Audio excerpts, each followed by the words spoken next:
Bismillah. Assalamu alaikum wa rahmatullah. I'd like to thank everyone for attending tonight's program. We would like to start tonight's program with the recitation of the Holy Quran. And for that, I would like to call our young brother Mohsen Adab to recite the Holy Quran. Please welcome him with a loud salawat. Allahumma salli ala Muhammad wa ali Muhammad. أعوذ بالله من الشيطان الرجيم بسم الله الرحمن الرحيم ألف لام ميم ذلك الكتاب لا ريب فيه هدى للمتقين الذين يؤمنون بالغيب ويقيمون الصلاة ومما رزقناهم ينفقون والذين يؤمنون بما أنزل إليك وما أنزل من قبلك وبالآخرة هم يوقنون أولئك على هدى من ربهم وأولئك هم المفلحون إن الذين كفروا سواء عليهم أأنذرتهم أم لم تنذرهم لا يؤمنون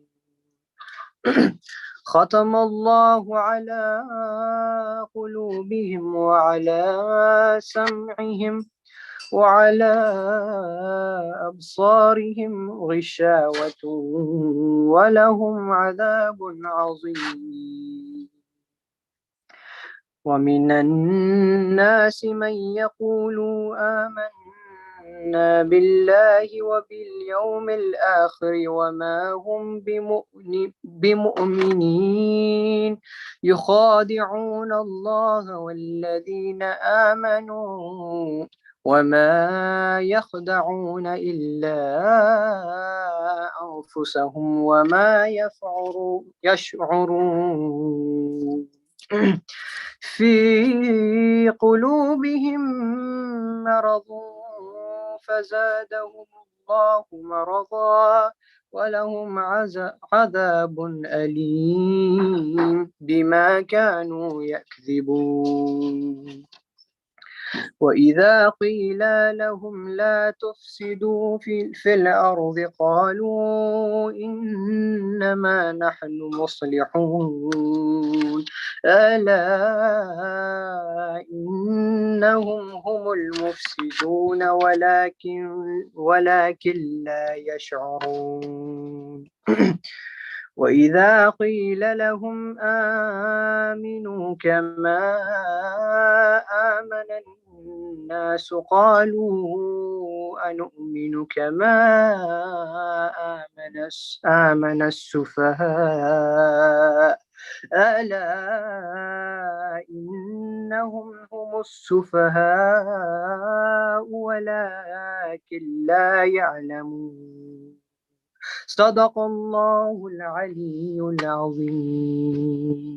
Allahumma salli ala Muhammad wa ali Muhammad. Thank you, Brother Mohsen, for that beautiful recitation of the Holy Quran.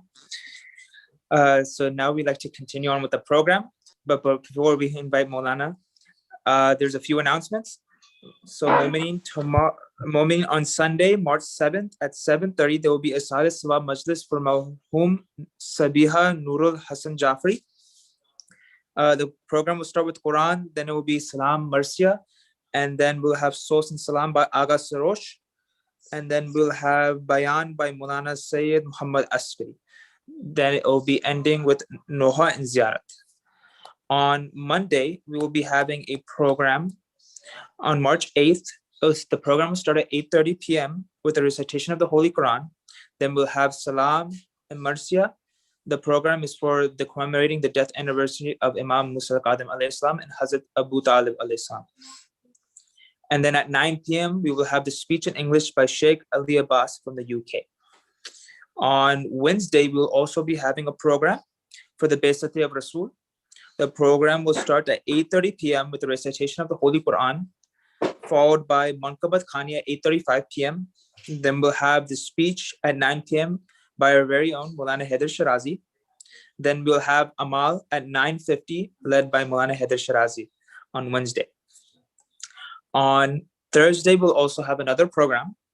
The program will be the Majlis Azza of Safar Imam Hussain on March 11th, Thursday. The program will start at 9 p.m. with the recitation of the Holy Quran, followed by Salam and Marcia. Then we'll have the speech at 9:30 by Maulana Adil Raza. And then on Friday, we'll have the last series of the lectures of the weekly lecture seminar that we've been having of Adab Salat over the famous book by Imam Khomeini for the discipline of prayers. And before I invite Maulana, those were the announcements. Before I invite Maulana, just a quick reminder, Momineen, that if you have any questions at all, please put them in the comment section of the YouTube link where you're streaming this video or streaming this live stream. On the comment section of that YouTube link, I'll be able to read them, and then we can ask them in the Q&A. The Q&A will last about 10 to 15 minutes after the program, after this lecture by Maulana Hayder Shirazi. So please be sure to comment on the comment section. Or if you want to text me, you could also text me at 214-600-6953. Without further ado, I'd like to invite our esteemed scholar, our beloved scholar, Maulana Hayder Shirazi, for another amazing lecture on Adab Salat. Please welcome him with a loud salawat. Allahumma salli ala Muhammad wa ali Muhammad wa ajil farajah. Assalamu alaikum. Wa alaikum wa rahmatullahi wa barakatuh. أعوذ بالله من الشيطان الرجيم بسم الله الرحمن الرحيم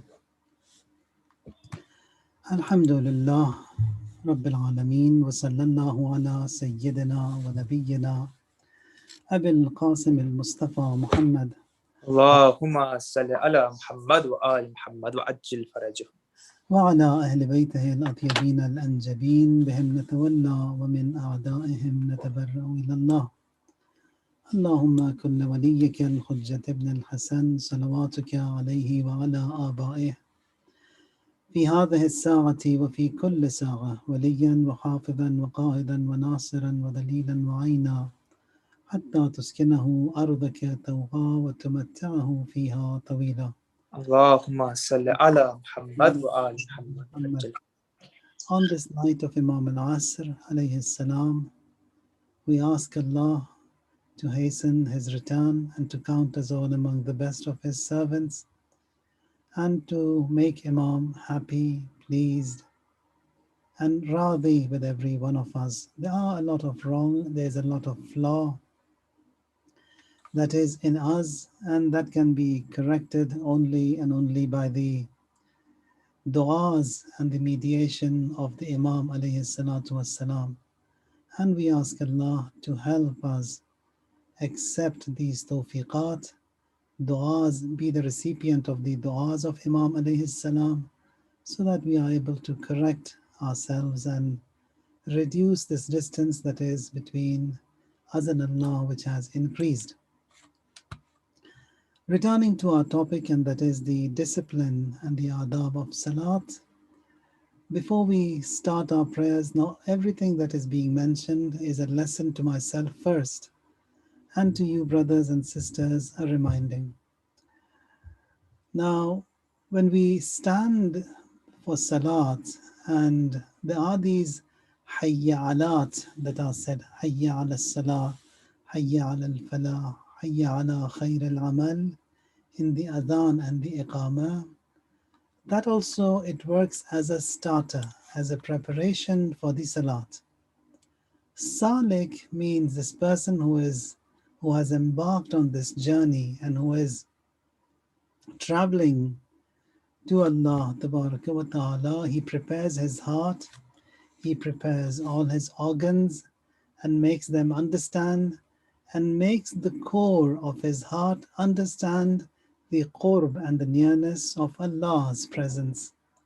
So observe all the visible and the spiritual moral etiquettes and admit in a formula, and that is awaken our nature, our inner self by saying Hayya ala al-falah, Hayya means to rush, hasten, be quick. Ala al-falah, towards prosperity. Hayya ala salah means rush, hasten towards salat. Hayya ala khair al-amal means rush, hasten, quick towards the best of actions. Now, this is the prosperity, the true success that a devoted, sincere man is after. That is, every one of us in our day to day lives in this world. We are after Kamal, after Takamul, after perfection. That somehow, whatever we are doing, whatever we are earning, wherever we are living, we want that to be better and to be better than in every angle, in every dimension. In Salat also it's the same. When we say Hayya ala khair al-amal, rush, hasten towards the best of actions, towards prosperity, it's the same. So man's fitrat, his nature, it is always after perfection. And the reality of this prosperity is to get to the true essence of this falah and prosperity, which is tranquility. That is, you want to have a good living in this world so that you are comfortable, you are happy, you are easy. The same applies to this moral and spiritual dimension of man. So he's working, all these efforts are to get to that tranquility. Or that ayah says, Allah bizikrillah tatma'innul qulub. That is, indeed, it is by the remembrance of Allah, hearts they are at rest, that tranquility can be achieved. In the salat and is also the same. So by salat you will get to that tranquility, to that falah. So Adhan and Iqamah, they work like the starters, and the aim and the goal of this worship and the destination is Allah Tabaraka wa Ta'ala. And this Allahu Akbar, which we repeatedly utter and say throughout this worship, in all the different halat, in all the different transits, that is ultimately I'm admitting, continuously I'm admitting that the ultimate prosperity is by getting to Allah Tabaraka wa Ta'ala. And indeed, this salat, it is the best of actions, it is the best of tools that will lead me towards that khair al-amal, which will get me towards that prosperity, that falah. So followers of Amirul Mu'mineen, they are bonded with salat. And Amirul Mu'mineen is khair al-amal. When the ayah was revealed, then and people, they came and asked Rasulullah regarding khair al-amal. Rasulullah sallallahu alayhi wa alihi wasallam, he says that Aliyun huwa khairul amal. That khairul amal is Ali. The good actions, all of the good actions, whatever you can think of, all of that is in Amirul Mu'mineen Ali alayhi salatu wasalam. And it was a time when people, they used to call and address Amirul Mu'mineen as khair al-amal. Mu'mineen who are the followers of Amirul Mu'mineen, they are bonded with Salat. They are connected with Salat. Mentioning the Salat, and whenever you see they get an opportunity, they are with Salat. So when you say قَدْ قَامَتِ الصَّلَاةِ, you see that you are standing in the presence of who? Presence of Malik al-Muluk. And that is, he is the ultimate owner of all the owners. He is the king of all the kings, and he is the only great. And constantly we inform and we keep on mentioning and repeating this to our heart, that we are in the presence of his greatness. And we remind us of our own flaws and shortcomings, and with all shame and shyness, we admit that we have stood before the Almighty God with fear and with hope. So with all the wrong that I have, I am ashamed and I am scared. But at the same time, when I look at the beauty of that compassionate God, that merciful God, such great, such lofty, such high, then that gives me a lot of hope that he will accept me, he will forgive me, and he will take this little worship of mine and buy it at a lavish price. So we never assume that you have something, no possession, nor any hasanat. So when we come to the presence of Allah Tabaraka wa Ta'ala, that has to be the mindset that I don't have anything, nothing whatsoever. Now, on this journey, you need two pieces of luggage. One is the a'mal, and then the second is one is the heart, which is sincere, and the second it is the hasanat. Both of them I don't have. Now that I don't have both of them, I feel shy, I feel ashamed in the presence of God. But that what strengthens, it's that hope that I have in me. So these two tendencies that are in me, that is fear and hope, they are good. We have to have them all the time. Never lose hope, and also never get proud of what we have done. Now, inshallah, when we talk further, when we come to this ikhlas and sincerity, there it will be mentioned. So, uh, with hope, we come to Allah wa ta'ala, that hopefully he will grace us and we will be graced by His special favors. And that is what we say, أَمَّن يُجِيبُ الْمُضْطَرَّ إِذَا دَعَاهُ وَيَكْشِفُ السُّوءَ. Is there anyone who could respond to someone who is disturbed, someone who is distressed? إِذَا دَعَاهُ, when he calls and supplicates him, وَيَكْشِفُ السُّوءَ, and he indeed, he eases him, he relieves him, he grants him ease and tranquility. So I come to the presence of God with fear and with hope together.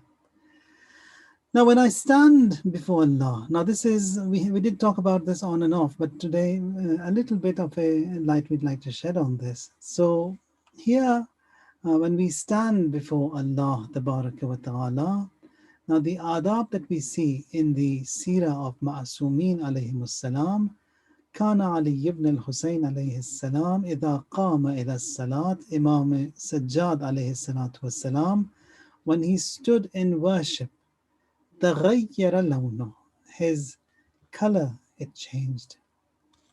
تغير لونه فإذا سجد لم يرفع رأسه حتى يرفض عنه. Says when he bowed down in sajda, he wouldn't rise. That was the worship and the sajda and the qiyam of Imam Sajjad alayhi salam. Now, when we look into the seerah of Imam Sadiq alayhi salam, he says, Kana Abi, my father, that is Imam Baqir, Yaqul, say, regarding his father, that is the grandfather of Imam Sadiq, Ali ibn al-Husayn, Imam Sajjad alayhi salam, regarding him, he says, إِذَا قَامَ إِلَى الصَّلَاةِ, when he stood in worship, كأنه ساق شجر لا يتحرك منه إلا ما حركت الريح منه. Says that when he stood in worship, my grandfather, Imam Sajjad, he was like a trunk of a tree, like a branch of a tree. That branch is that firm. It wouldn't move unless a wind comes and move that branch. Says he also was like that. He was so focused and he stood firm in Salat from the Takbiratul Ihram until the Salam. Likewise, we have another hadith here regarding Prophet Ibrahim alayhi salam. Kana yasma' ta'wahu ala hadd milin. Says Prophet Ibrahim, when he stood in worship, he used to cry so much in his prayers that his cry was heard from a mile. That from such a distance, that cry of Prophet Ibrahim alayhi salam was heard, until the Almighty, he praised him in the glorious Quran, and he says, Inna Ibrahim la halimun awwahun munib. Indeed, Ibrahim was most forbearing, plaintive, and he was penitent. So due to the cry of Prophet Ibrahim in worship, that everyone heard, Allah and such lauded and praised him in Quran. Inna Ibrahim la halimun awwahun munib. Now in his prayers, Prophet Ibrahim, his palpitation was like the boiling of a pot, was heard, and likewise Hazrat Fatima salamullah alayha, her heart also trembled. It beats, her trembling and shaking due to the fear of Allah tabaraka wa ta'ala. So these are the prayers of these ma'asumeen, the noble. Now that what helps us here is studying the prayers of the noble, of the ma'asumeen, of the Aimma, or when we look into the present world that we are living in, one of the, you can see there are so many great personalities, their prayers, ponder into their worship, and that way we can get an understanding of how our prayers and where the flaws are and how it can be removed. Because when you compare something weak with something strong, when you compare an economy class seat with a business class seat, you know all the flaws and what is the benefit and the good in that business class. When you compare the business with the first class, there you see that how much of a vast difference is there. So when we compare our weak prayers with the prayers of someone who performs them better, we find what the flaws are in our prayers. And then when we compare them with someone of a greater rank, of a higher rank, there we come to know how weak our prayers are and how much of an improvement is required. Now, one of the things that does help is that du'as of ma'asumeen, not just a mere recital that we sit and just recite the whole du'a like a tongue twister or something that has been um, memorized by us without understanding, without pondering, without knowing what exactly the meaning of this du'a is. So we can take a little portion of a du'a and then try to understand that and try to apply it onto ourselves. And with the presence of mood and mind and understanding those and understanding, we can try and recite those du'as. So that is where one of the ways how we can improve these prayers by understanding what and what we are saying, how we are supplicating, and before who we have stood and what we are asking. Now that is one. The other thing is the joy and enthusiasm in Salat. That is also required. One has to come to Salat with joy, with love, that he wants to. And without that, that success cannot be granted. So we have to train ourselves to love Salat. And that is by studying, looking into the Salat, Quran, Du'as, Ahadith, Seerah of Ma'asumin alayhim salam. So for best results, to get to this joy and enthusiasm in Salat, an extra effort is required. That is to avail our heart to greet and to get to this service with joy, with all enthusiasm and all that we want to get to. Now, the place where we stand, we choose to say our prayers, that plays a role. The time to offer the prayers, that also plays a role. The atmosphere where I'm standing to say my prayers, the ambience, etc., all of that has its own role to play. So best would be that if you are saying your prayers, to allocate a place where you can say your prayers all the time. If it's your workplace, then you can have a place where you know where to stand and how that place is. If it's your home, have a designated spot.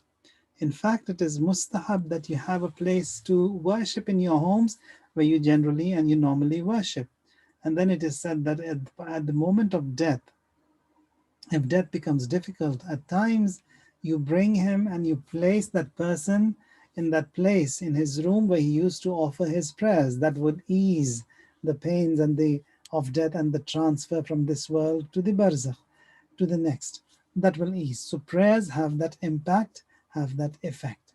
So the time also should be such that the soul, it is receptive, it accepts, it is ready to embrace. Now that also we have to work on it. That is, we doesn't mean that whatever time. No, work for that on time and that time of fadila. And to get to that point, you have to start preparation before the time enters.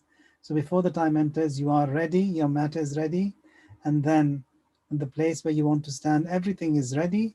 And if you've got a few minutes left, you recite a little bit of Quran, and by the time the Salat time has entered, you quickly switch from Quran to Salat. So that is that beautiful way. And we do have ayah in Quran which says the same.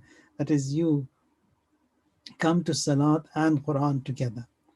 Now, in the Muslim countries like Iran, like Iraq, in Syria also, you do have that. Before the call of azan, you hear the the Qari reciting Quran, and quickly it moves on to the Adhan. So that's Sunnah, that is that way that Allah has mentioned in Quran, that you come to Salat with Quran. That is, you welcome and greet prayers with Quran. So recite a little bit of a Quran, a few ayat, and then you switch to your prayers. Now, so the soul has to be receptive, the heart has to be receptive. If it's tired and sluggish, you don't come. Quran says, وَلَا يَأْتُونَ الصَّلَاةِ إِلَّا وَهُمْ كُسَالَى. And they do not perform their prayers, but lazily, and do not spend, but reluctantly. So this sluggish or this kusala has been interpreted in riwayat as tired, as sluggish. So coming towards prayers tired, it's not nice. So we have to come to prayer with joy, with enthusiasm, fresh. And for that also, to maintain that freshness, you have to program your day such that when you sleep, when you wake up, when you offer your prayers, so that the best of the times which are for salat, that have been designed by Allah wa ta'ala, we also greet those times in the best of moods and manners. If it is such that we just keep up all night and then towards the morning we are tired and sleepy, that salat will be not offered in the best mood and manner. For that sleeping hours, they have to be tuned. We have to sleep on time. Allah has made the night to rest. وَجَعَلْنَا اللَّيْلَ سَكَنًا. That Allah says, we have made the night to rest. So you rest at night, however much it's possible for you. You wake up and you say your prayers. If you want, you can have a little nap during the day, and then that is what Allah teaches the Prophet as well. He says at night you get up and offer a few rakat, and you offer your worship and prayers.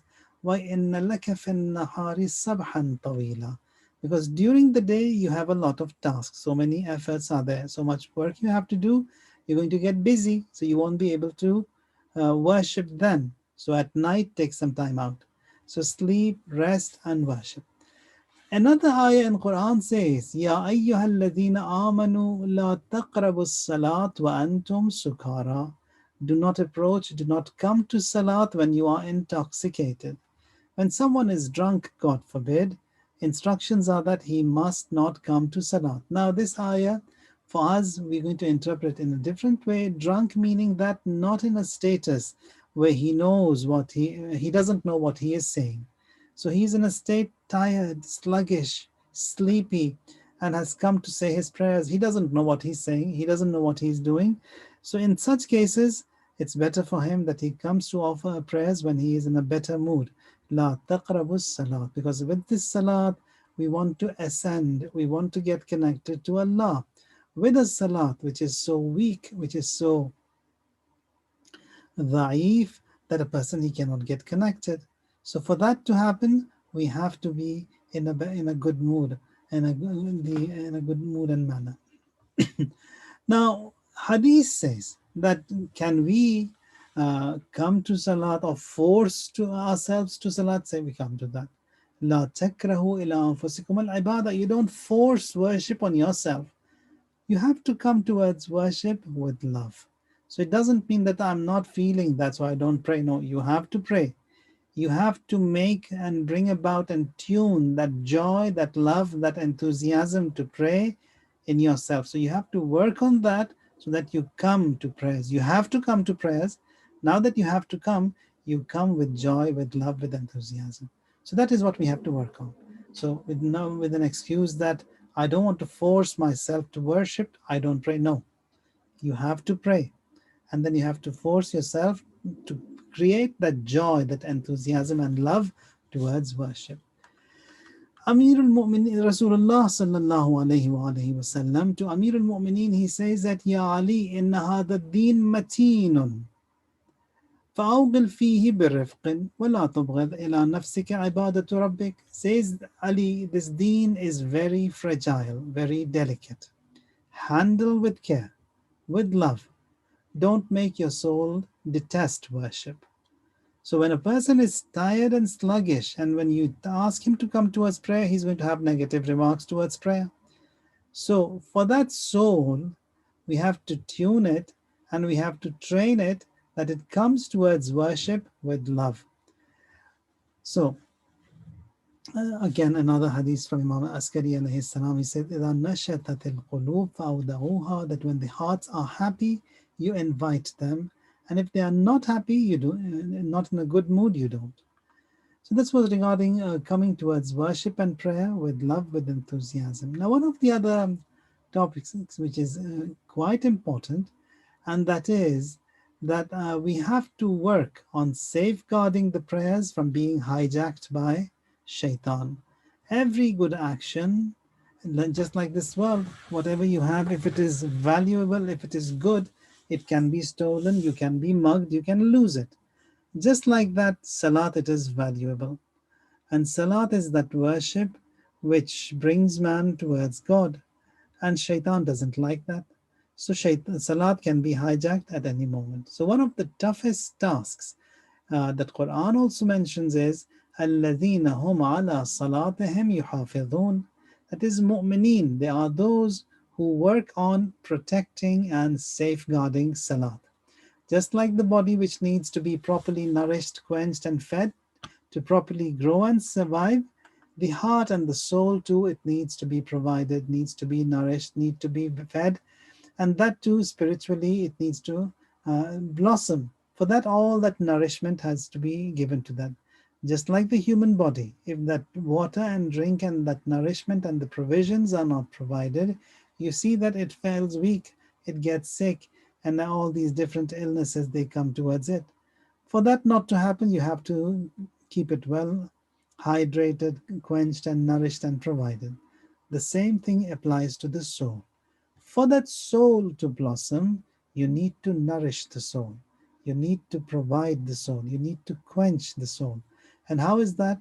That is by salat, by this worship, by bonding with Allah, Tabarak wa Ta'ala. And this is all what shaitan doesn't like.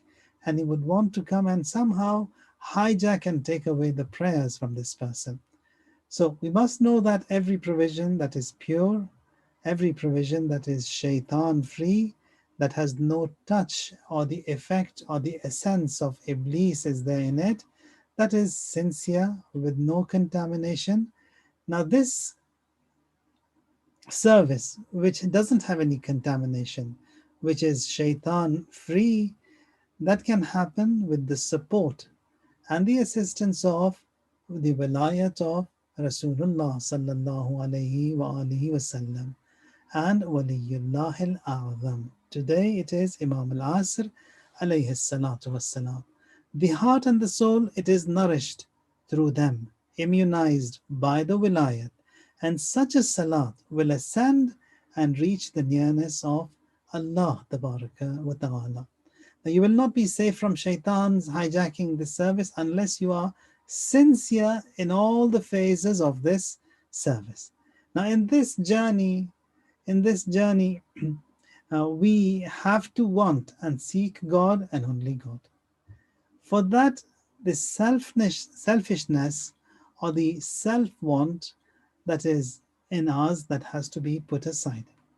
And the cause of all the corruption that is, as mentioned in Hadith, the mother of all moral diseases is the self-want or the hubb dunya, the love for this world. And all of that is also because of that self-want.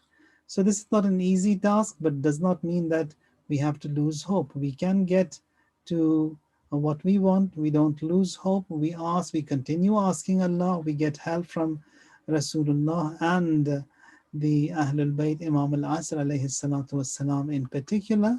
And that way we can get to this ikhlas, we can get to the destination. Now, the other topic that we have, it is ikhlas.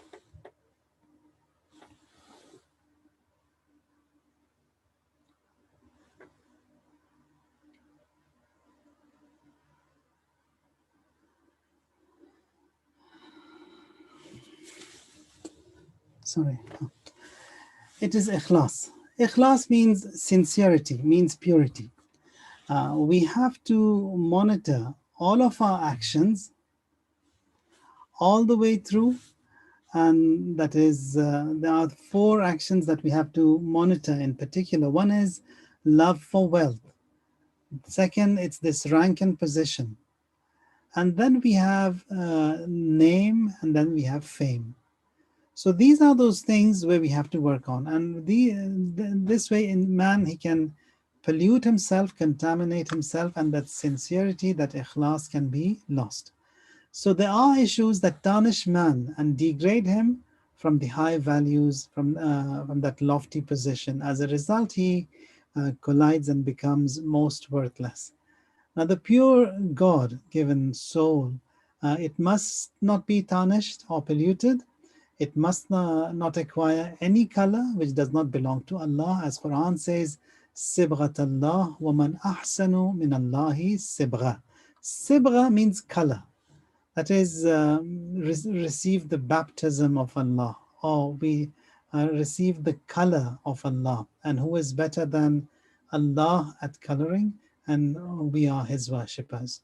So there has to be some kind of a reflection, some kind of a color in us which resembles the color and the baptism of Allah Tabaraka wa Ta'ala. If that comes in our lives, then we will be safe. So if the colors were divine, growth will be tayyib, pure, and its effects also will be eternal. So therefore, that what would result in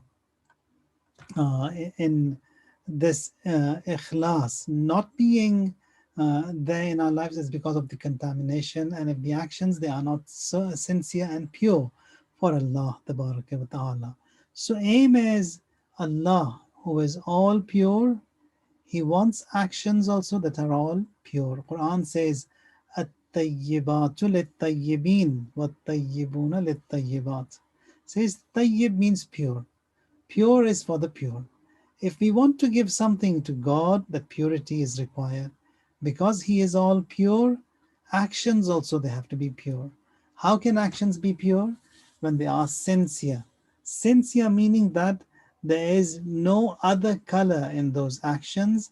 All the color they carry, it is the color of Allah Tabaraka wa Ta'ala. And it is a difficult task to maintain this sincerity and the ikhlas. So before the action itself, the niyyat has to be pure. The purer the intention, the purer the action. And a pure intention guides man. When performing the action, so we've got an action we want to do, ikhlas is required before the action. In our case, salat. We want to perform this salat. So before that salat starts, so that ikhlas and sincerity has to be there. So in my niyyat, that ikhlas has to be there. When I'm saying my adhan and iqamah, that ikhlas has to be there. That sincerity has to be there. Now with pests like shirk and riya, one may ruin his deeds. Quran says, وَقَدِمْنَا إِلَى مَا عَمِلُوا مِنْ عَمَلٍ فَجَعَلْنَاهُ هَبَاءً مَنْصُورًا. And like for example, you've seen, Quran says, the beautiful example that it mentions is that you would see that on a rock in a dark night. You would see that there is so much of dust that has settled on that rock, and then all of a sudden you see a gush of a wind has come and it blows away all that dust away. So everything is lost. Says actions that are done for Allah without ikhlas are like that dust that has settled on the rock, and with just a gush of a wind, you see that the dust is gone, actions are also lost. So an action without ikhlas, it's a waste of an effort.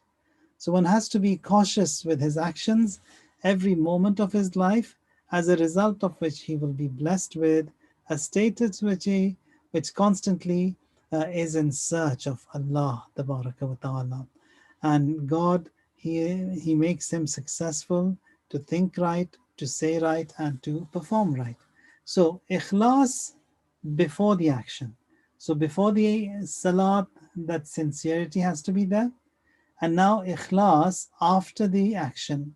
We've completed our salat, and now we still have to maintain that ikhlas. If that ikhlas is lost, that salat also will be gone. Like for example, as long as we are Living in a rented accommodation, there's nothing to worry. The maintenance of that house is not our job. But the moment you become a home owner, it's your duty to maintain the house, and everything has to be done by you. Just like that. When you have created an action which is yours, and if you want that to remain, you need to maintain it. Creating an action, it's easy. Maintaining an action, that is the tough task, that is the difficult task. Just like this Islamic revolution, it came into existence. It may not have been that difficult compared to it maintaining it and keeping it alive in these 42 years. That is a tough task. With all this animosity worldwide, globally, in every phase, in every dimension, to keep it firm and strong, that is a difficult task.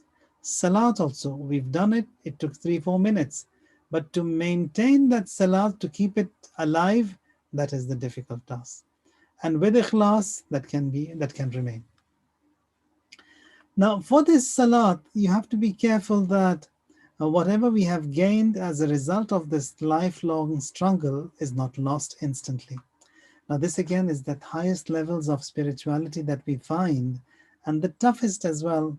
That al-ibqa'u ala al-amal. First of all, it is sincerity, ikhlas, before the action, and then ikhlas is required amidst the action while I'm saying my prayers, and then ikhlas is required after the action.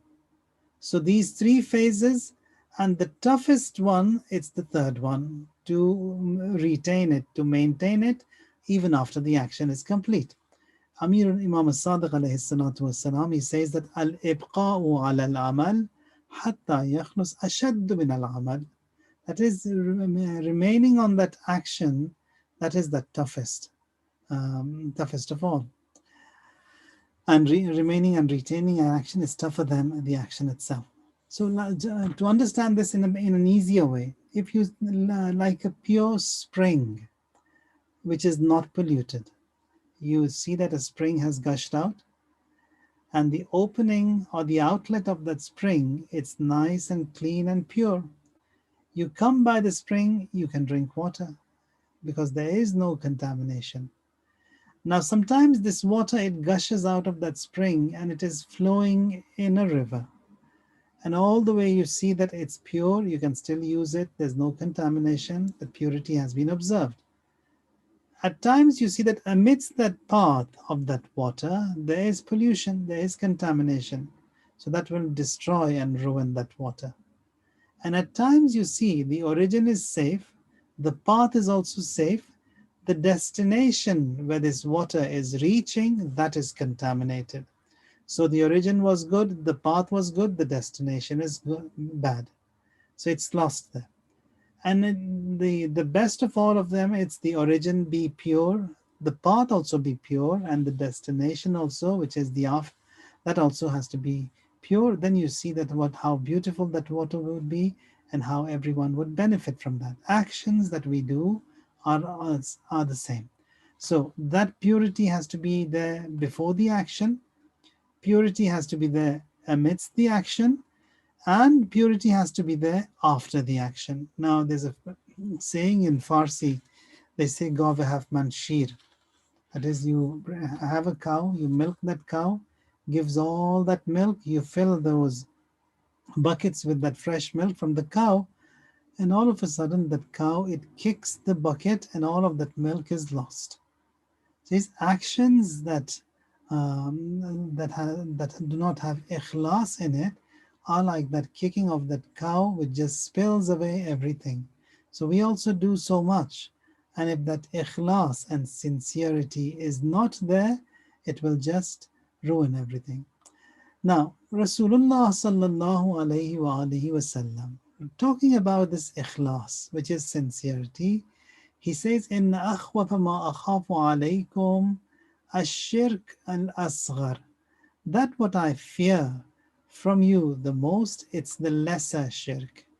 قالوا وما الشرك الأصغر? They said that, Ya Rasulullah, and what is this shirk al-asghar? Rasulullah replies, huwa riya. That is, riya.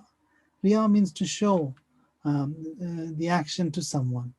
And then Allah continues in this hadith and says, يقول الله تعالى يوم القيامة.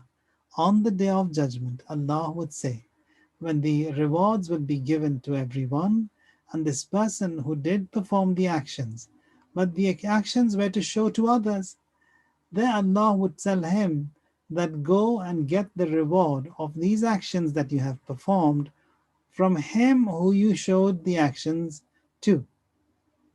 So I'm not going to give any ajr and reward for that action. That wasn't for me. Everything has to be only and only for Allah Tabarak wa Ta'ala, if He is the one who wants to reward us for those actions. So ikhlas, sincerity, to specialize, to have a true intention. Mukhlis is someone who performs his worship and actions wholly and solely for Allah. He has no other intention, no other inclination, but seeking the nearness of Allah Ta'ala. Hence it is only Allah he associates with, as a result of which flattering, mocking of people doesn't matter. It doesn't, for them it's all equal. For him, worship means to seek the rida and the contentment of the Creator and no one else. Amir al-Mu'mineen Ali alayhi salatu wassalam, he says that al-ibadatul khalisatu Allah yarjur rajul illa rabbah. A khalis and a sincere worship is that man he hopes from no one but from his Lord, does not fear anyone but his own sins. And likewise, Imam Sadiq alayhi salam, he says that for a person who has arrived at that level of ikhlas, for him it doesn't matter whether people are going to praise him or whether people are going to mock him or talk bad about him. For him it doesn't matter in either cases. If he has done something for Allah with ikhlas, with sincerity, doesn't matter. People, they talk good, they talk bad. He has done his duty, and that is what concerns him. Now, importance and the value of ikhlas that we have. Ikhlas, it's the core of every worship. If we want an action, now you've seen yourself that people, they have, some of them, they have such barakat, some masjids, some centers, some ulama, some books, they have immense barakat in it. That is the result of that ikhlas that was done by the creator of that amal, of that action. Now, someone built a mosque, for example, with all that ikhlas, you would see it's hundreds of years have passed, and then still that mosque is there, and people, they go there to worship, and that is the barakah, that ikhlas of the founder member who made that masjid, and that who initiated in that noble cause. As a result of his intentions, his ikhlas, the action continues after him. Or for example, when you look into books, there are so many books that have been written, millions of books have been written. Some of the books, they have a special place. Like for example, Mafatihul Jinan. Mafatihul Jinan, the author of this book, died about 50 years ago, 60 years ago. Now this great alim, died in the late 60s. Now this great alim, his book, we see that after the copies of Quran that have been published, Mafatihul Jinan, worldwide, millions and millions of copies, and then in different languages. How come this book sought a place in every Shia home, and it is such important? That is that ikhlas and sincerity of the author, the writer of that book. And it so happens that the book was ready, and the students of Marhum Sheikh Abbas Qummi, they said, why don't you publish the book? He says, okay. He just, for 2 years, he delayed the publication of the book. And then when it was published, it was in very large circulation. The students, they came to him and they said that you delayed this publication by 2 years. Had you done this 2 years ago, how much of a more benefit you would have got, so much of ajr and sawab, and how much mu'mineen would have benefited from this beautiful book. He says that the 2 years that I had put it on hold, I was practicing this every dua, every observance, every salat, every fast, every worship of it myself. I was applying it onto myself. I said I'll do it once or twice, and then I'll send it to be publicized. Then you see that's the result of that ikhlas of that alim, that we see this book. It has got such a lofty position in the lives of the followers of the Ahlul Bayt alayhimus salam. So that is that ikhlas, as a result of which so much an immense barakah is provided by Allah tabaraka wa ta'ala. Now the Almighty in Quran says, فَادْعُوا اللَّهَ مُخْلِصِينَ لَهُ الدِّينَ. That is, therefore, you call upon Allah being sincere to Him in obedience. So that ikhlas is required.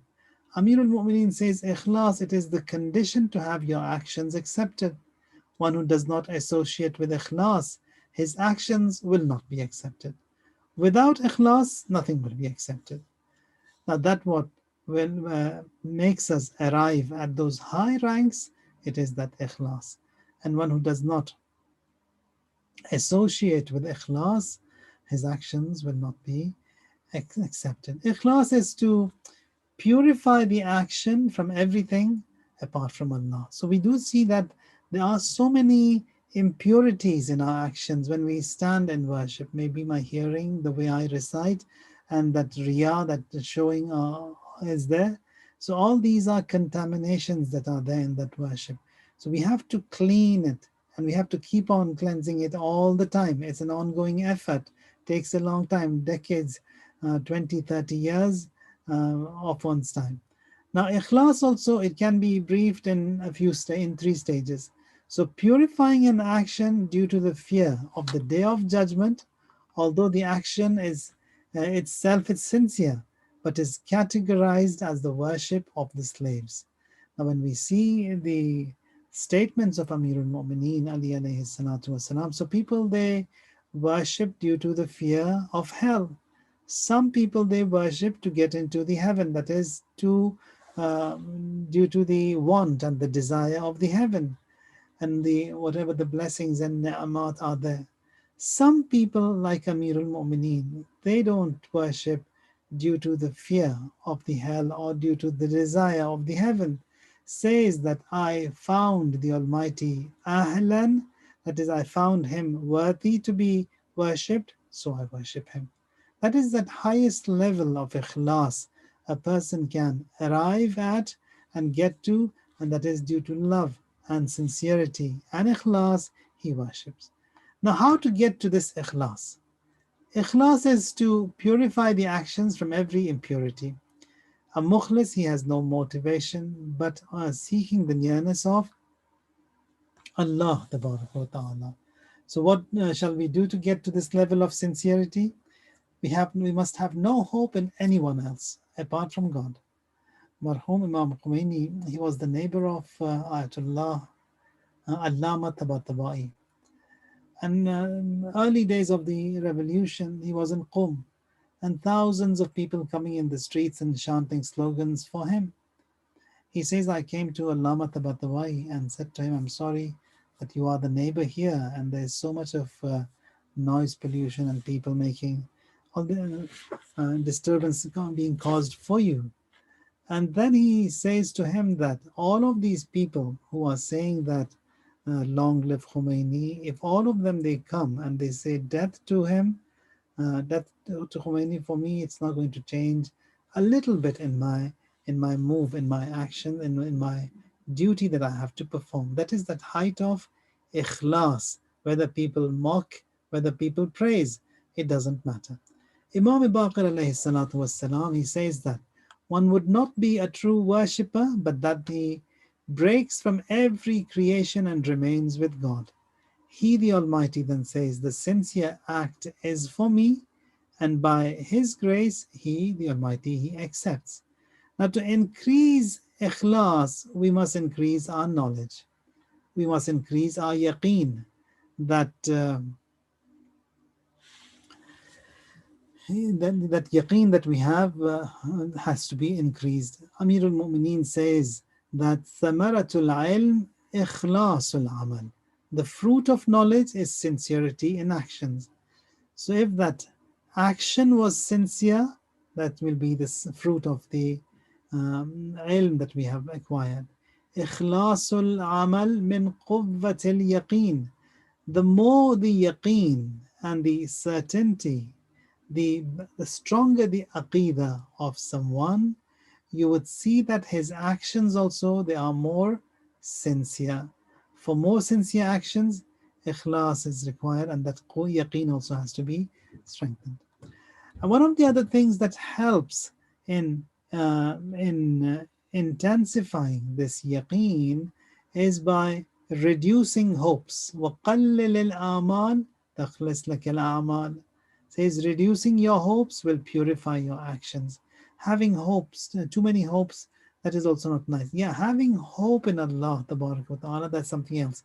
Now, hopes meaning that too many desires and wants that we have regarding this dunya, that also becomes a hindrance towards the ikhlas a person he can achieve. So ikhlas, its effects also, they are amazing. Nearness of Allah tabarak wa ta'ala is sought, and then says تقرب العبد إلى الله سبحانه بإخلاص نيته. That is, the nearness of Allah is sought by a sincere intention. So we have to work on that. And the Hazrat Fatima Salamullah alayha, she says that man as'ada ilallah khalisa ibadatih ahbat Allah ilayh afdala maslahatih. One who sends forth his sincere worships to Allah Tabarak wa Ta'ala, Allah also sends forth the best of his intentions to his servant, to his creation. So ikhlas is important. Now, one of the other ulama that we have, Marhum Ayatullah al-Uzma Burujirdi, in the last days of his life, he's an old man now, about plus 90s. One day he was crying. This office staff, they come to him and say that, why are you crying? Why are you upset? He says that I'm also leaving. A term was given to me and time's up, and soon I have to depart. And I'm leaving without anything in my possession. They said, why without anything? You've done so much, so many thousands of students you educated, you raised, so many mosques you built. You've been the Marja Taqleed for worldwide, and you were the whole sole authority for Mu'mineen. And this Masjid Azam in Qom also was built by you, and then numerous madrasas and what not. So all these services are in your a'mal. He says, he starts crying again. Says Hadith says, خلص العمل فإن الناقد بصير بصير. Says purify your actions, for the person who is checking these actions, the critique, he is well aware of all of my actions. So the amal, its intention is seen, the performance is seen, and my niyat is seen. What my heart was receptive or not, that is seen. My mind, the presence of my heart, everything is judged and measured, and that is that naqid, to who these actions are being presented. He is the one who has to accept. He itemizes the actions, and we have to work and to get these actions accepted by Allah Tabaraka wa Ta'ala. Inna Allah khabirum bima ta'amalun. He is well aware, He knows of what you do. And ma indakum yanfad wa ma indallahi baq. That is, whatever is with you, it will perish. That what is with Allah Tabaraka wa Ta'ala, that will remain forever. If you want to endure, your actions to endure, that ikhlas is required. With ikhlas, the action remains, that action continues. And it was the ikhlas of Sayyid al-Shuhada, ikhlas of Rasulullah, that we see that sincerity of his was such that today on the surface of this earth, after all those painstaking days of his time, and even after him, it was his ikhlas that Islam is alive today.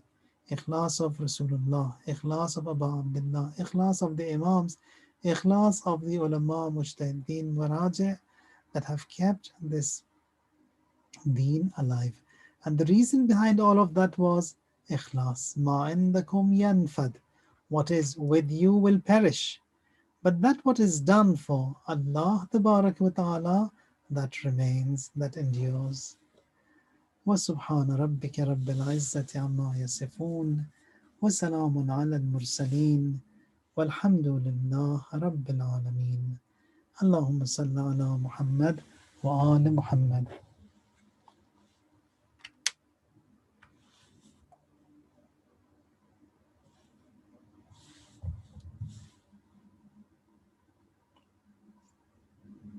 Thank you, Maulana, for such an amazing lecture. May we all continue to benefit from these lectures, and inshallah have another workshop with you, since next week's the last week. So have another workshop with you so we can learn from you so greatly. Inshallah. So, Mu'mineen, this concludes the lecture. Now we will come to the Q&A part of this program. Just a reminder, if there's any questions at all, please post them in the comment section on the YouTube link so we can ask Maulana. And we will inshallah end the Q&A at max 9:45, so we can all get so Maulana can get his rest, and so we all can enjoy the rest of our night. So, Maulana, I have a question that was from last week that I have saved. The question is, if during Fajr prayers, or usually during some prayers, a person, after they have done the namaz and they're doing tahajjud, they get a jonka, or they get something like they like close their eyes and like they do that, but they're fully aware of their surroundings, but they like a little bit like slowly like close their eyes, ease off, but they are aware and come back. Is their wudu broken? Are they able to continue with the next namaz? Yeah, for the wuzu to invalidate, if a person is feeling tired and sleepy and his eyes, they doze off, his hearing is still alert, he is still hearing what is around him, then that wuzu is still valid.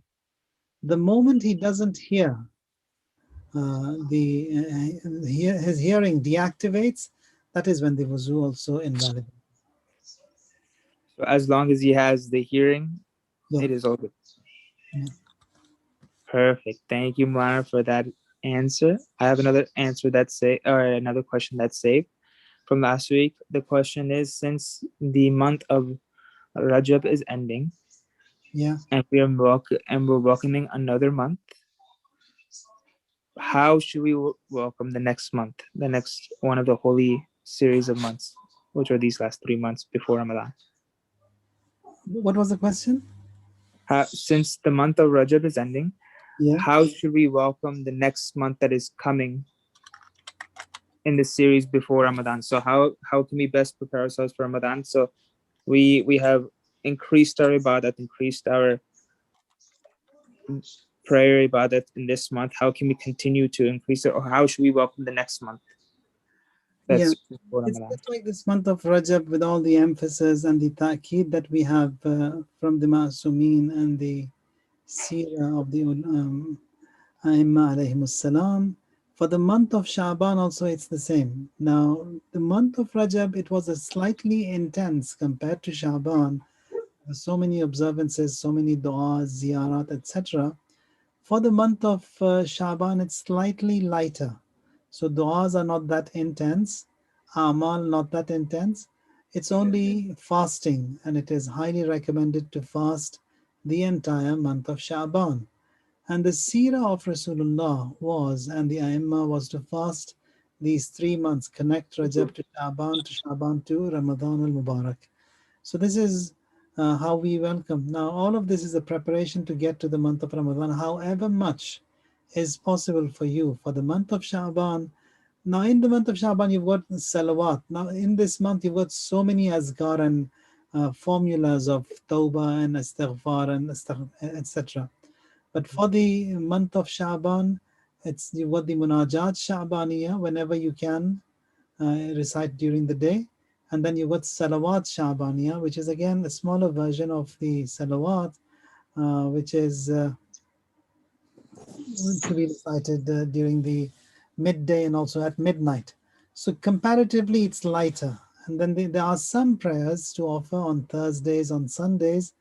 Then again, it's the beautiful month of Rasulullah sallallahu alaihi wa alihi wasallam. Thank you, Maulana, for such an amazing answer. And so now we can fully prepare ourselves for the month of Shaban and then the month of Ramadan. So we have another question that is coming, Maulana. The question is, how do we know, or how does a person know whenever shaitan is trying to interfere or disrupt their salat? That is the question. Yeah, well, that is something that happens to everyone and a lot throughout the prayers. In the same book that we are studying, the Adab Salat, in the introduction of that book, Imam Khomeini, he says that the attention that should be, the concentration that we should have in the prayers, it wanders a lot. It wanders a lot, just like the chirping and flying of a little swallow, a bird. You see that this little bird, in just a few seconds, how many twigs and branches it had jumped and moved. Says the concentration and the attention of man also, it moves faster than that bird. So many things that are happening in the mind, so many things that come to your mind, things that are lost, they are found in the prayers, things that you had forgotten, they are reminded to you in your prayers. And that is because Iblis is also working hard just to break that concentration and the connection with Allah Tabaraka wa Ta'ala. Someone called a few years ago and she said that Maulana Sahab, mere saath bahut mu'jize hote hain. A lot of miracles they happen with me. I said, "Khub, mashallah, what is that?" Says, whatever I lose, whatever I forget, I find it. And when I'm saying my prayers, in the middle of my prayers, I've found everything that I lost decades ago, things that I had forgotten decades ago. All of that is reminded to me when I'm saying my prayers.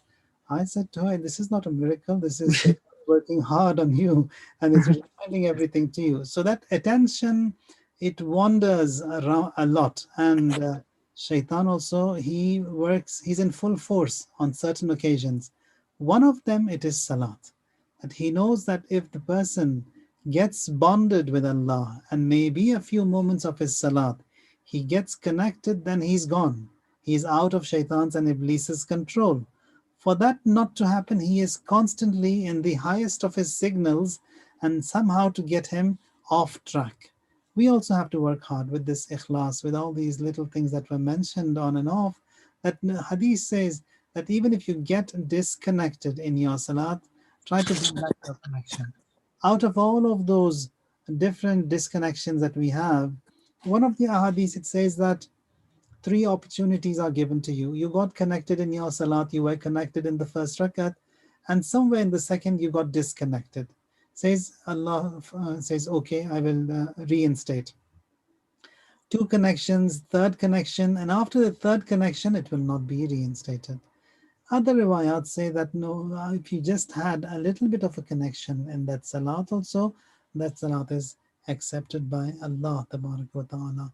Now to get to that best of connections and signals, say them on time and at that time of fadila, there you will get lesser disconnection or intimate connections if it is offered at the time of fadila.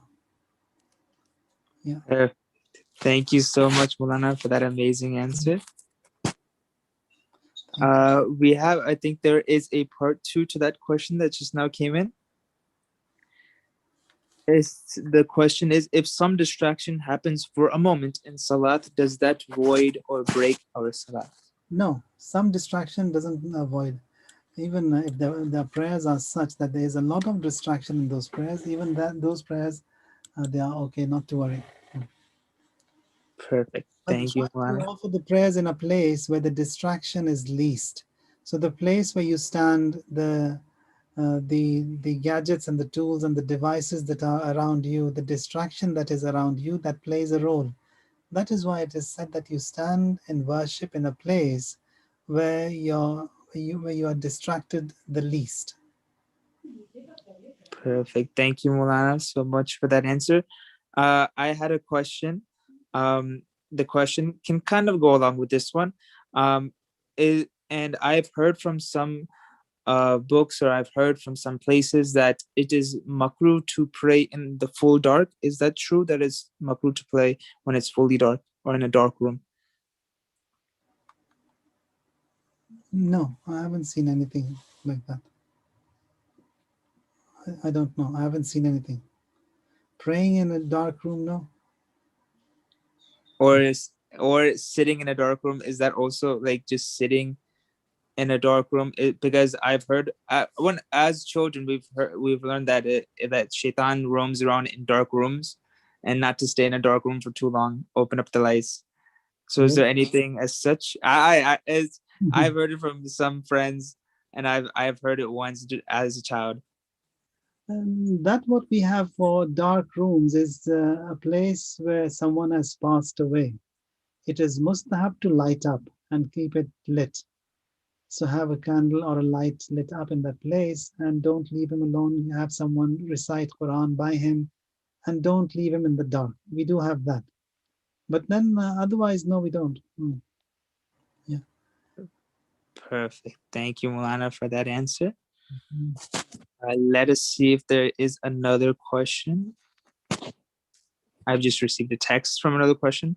The question is, some things, some medicinal drugs that are used, if a person takes too much of it, it can change a person's mindset, like make them drowsy, and stuff like that. Would that count towards intoxication? And is there a riwayat that says that if a person does get intoxicated in any way, that their prayers are not accepted for 40 days? For medication purposes, if he's taking any drugs that make him drowsy and sluggish, that is not intoxication. Intoxication means he takes something in whatever form, in a liquid form, in a gas form, in a powdered form, and then he is taking that with that intention of getting intoxicated. That is a sin, and that is where it will, all these rulings, they will also come in force. But then medication that makes you drowsy, that is okay. But if you can change the timings of that medication such that when it comes to prayers, you are in a better mood. Or if you have to take at that time, then you can push the prayers a little bit later so that you perform that in a better state of mind. No, that is not intoxication if it's medication. Perfect. Thank you, Mara, for that answer. I see there's no other questions. So, as of that note, we're going to conclude today's program. Momineen, just a quick reminder, next week will be our last session with Maulana. So, if there is a lot of questions asked, or if we get a lot of questions in, then we can extend the Q&A for a little bit longer, so we can get the blessing of Maulana for a little bit longer next week for our last session. And inshallah, we'll come back in Shawwal with another workshop, inshallah, with Maulana Hayder Shirazi. So we will conclude today's program. I'd like to send it back to Maulana to do the closing dua. ربنا تقبل منا إنك أنت السميع العليم اللهم اغفر لنا ولوالدينا ولمن وجب أنه حق علينا ولمن وصانا بالدعاء ولجميع أمة محمد وآل محمد اللهم اغفر للمؤمنين والمؤمنات والمسلمين والمسلمات الأحياء منهم والأموات تابع اللهم بيننا وبينهم بالخيرات إنك مجيب الدعوات إنك على كل شيء قدير. For all mu'mineen and mu'minat, al-Fatiha مع الصلوات. Allahumma salli ala Muhammad wa ala Muhammad. Thank you.